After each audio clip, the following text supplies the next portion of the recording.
we're going to make some adjustments to the bumper, and then we're going to start the exhaust system. So for the bumper, I think it should be a little bit wider in this area, and then another thing that we want to look at is there's actually a little bit of space between the car itself and then the bumper. So we just want to make sure that we have still a little bit of space there on both sides, but maybe not as much as what we have right now. So the first thing, we just want to make this a little wider, so we're actually just going to take some of these vertices. So I'm going to take these 4 here, so I'm going to select that one. You can hold control and select that one, and we'll just make this a little bit wider.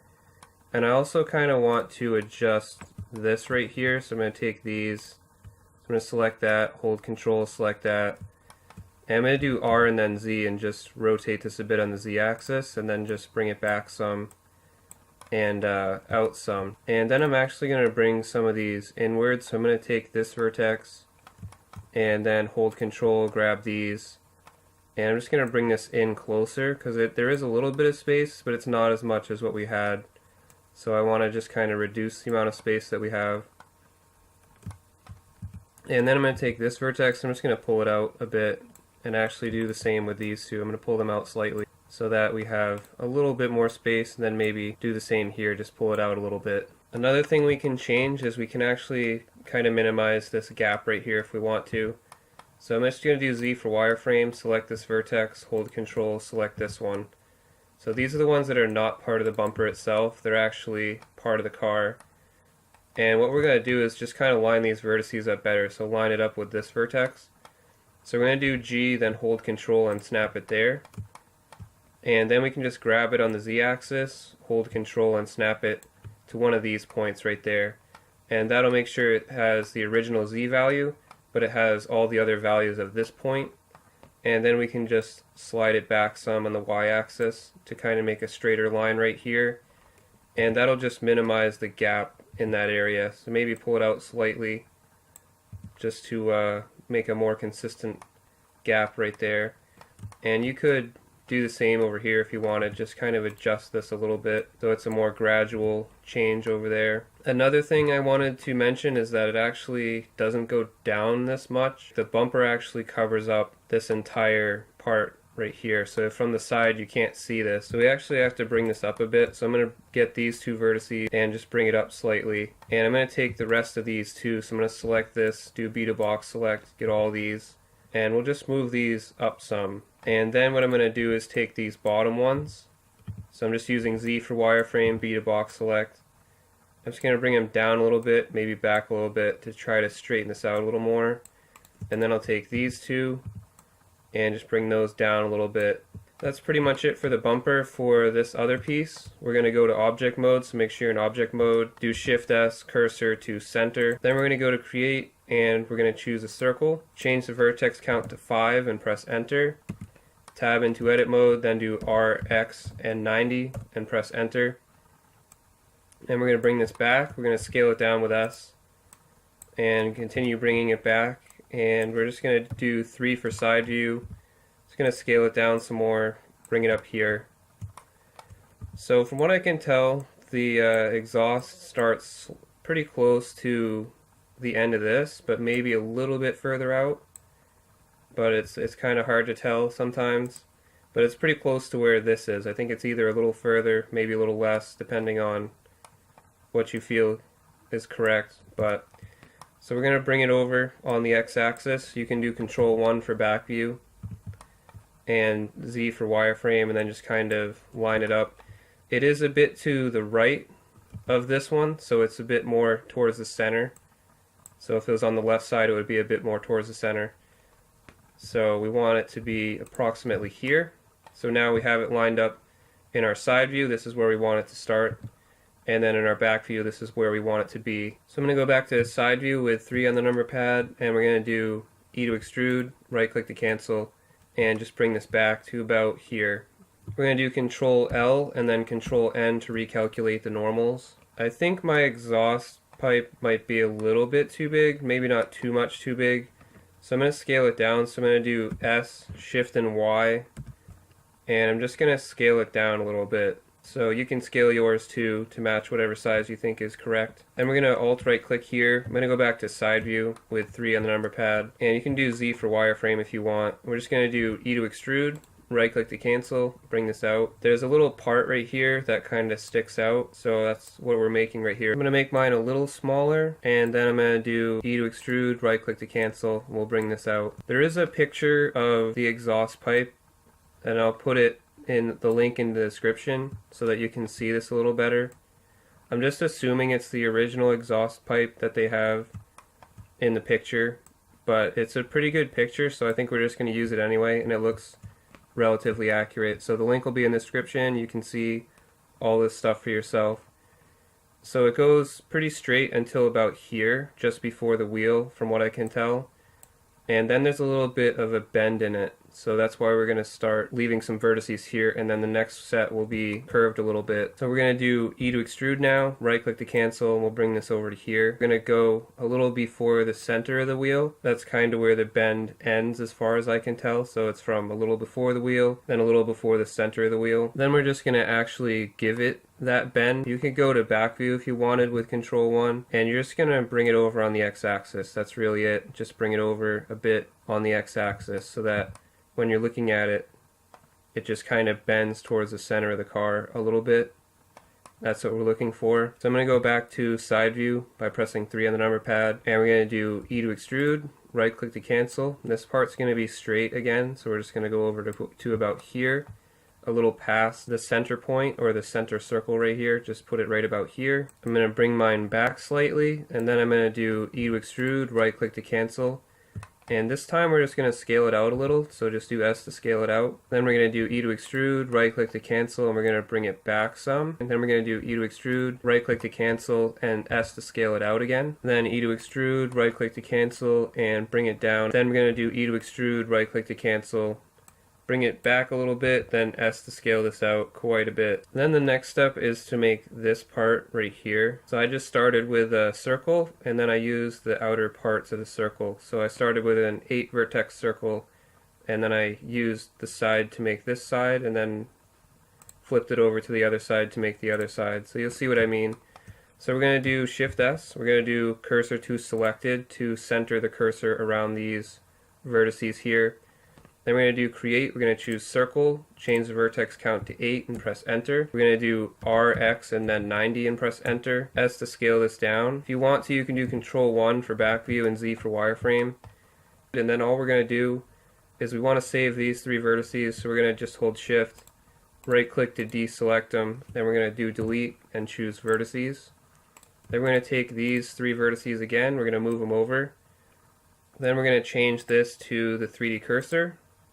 We're going to do Shift D to duplicate, right click to cancel, then S, X, and then -1 and press enter. That'll just make sure that it's equally far on the left as it is on the right. And then we're just going to select this side as well. So you got these 3 selected, press F to make a face. Select these 2 and then J to join, so now we have all quads. So what we'll want to do actually is just select all this, so you can select a vertex, do Control L. And we want this top part to be above this part, and same with the bottom part. So we're going to change this to median point for a minute. We're going to do S and Z, that's going to scale it on the Z axis. And then I'm going to move it up some, because it's not really centered as well as I want it to. So we're going to do S and Z, make it a little bigger. It's mostly because there's a point at the top and the bottom's flat, so we have to just adjust it a little. So there should be even spacing on the top and bottom. So that's pretty much it for that. We're going to just extrude this out. So we're going to do E to extrude, right click to cancel, and bring it back. I'm going to bring it back until about here or so. And I'm going to do Control L. And you just want to make sure that your size is correct. So I actually think I want to make it a little bigger, so I'm going to do S and Z, because I am going to actually do an inset in a minute. And if you think it's too wide, you can just do S and then X, scale it down slightly, or if you think it's not big enough, do the same thing, just do S and X. But I think that'll be fine, so I'm going to switch to face select. I'm going to take these 2 faces, on the front and then these two faces on the back. And we're just going to inset this a little bit, so just do I to inset, then do E to extrude, right click to cancel, and we're going to scale this towards the center, so we're just going to do S, and we're going to scale this towards the center, so we're just going to do S and then Y, and scale this in slightly. Once we're done with that, we're going to go back to vertex select, and we're going to alt right click here, because we want these vertices to actually be lined up with these inner vertices right here, so the ones that we just extruded in. So I'm going to do G and then Y, hold Control, hover over this vertex, and then just left click. And that'll just make sure that this is lined up perfectly with this inner part of it.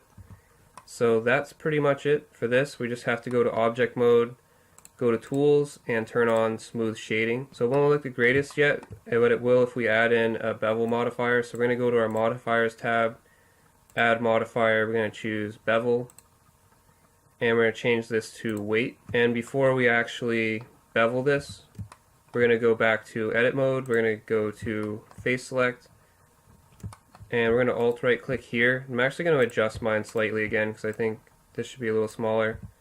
But you're going to go to face select, alt right click here, E to extrude, right click to cancel, then do Alt S.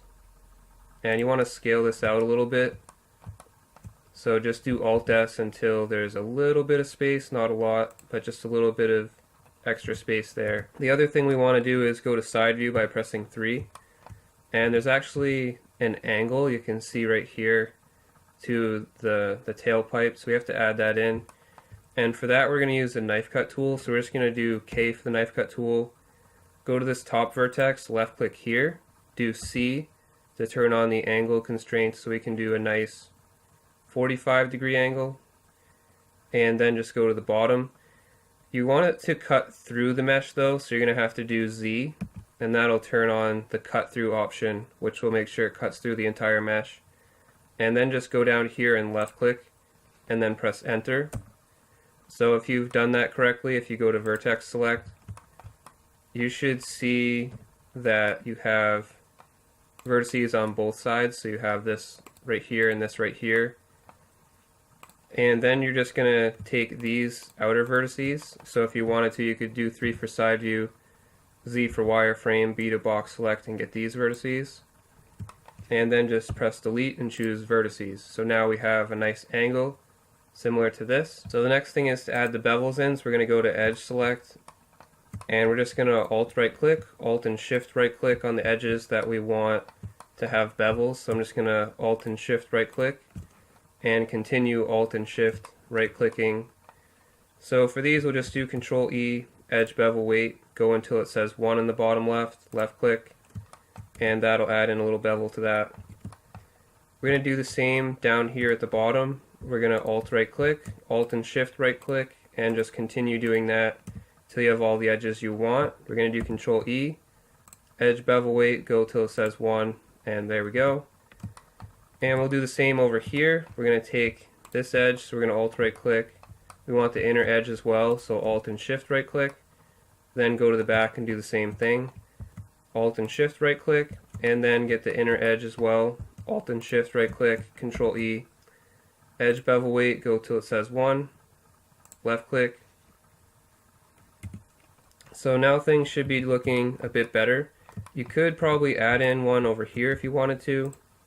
Just take a look at that, see if it looks better with or without it. I think I'm going to turn it on for now on this other edge as well. So just alt right click, do Control E, edge bevel weight, go till it says 1.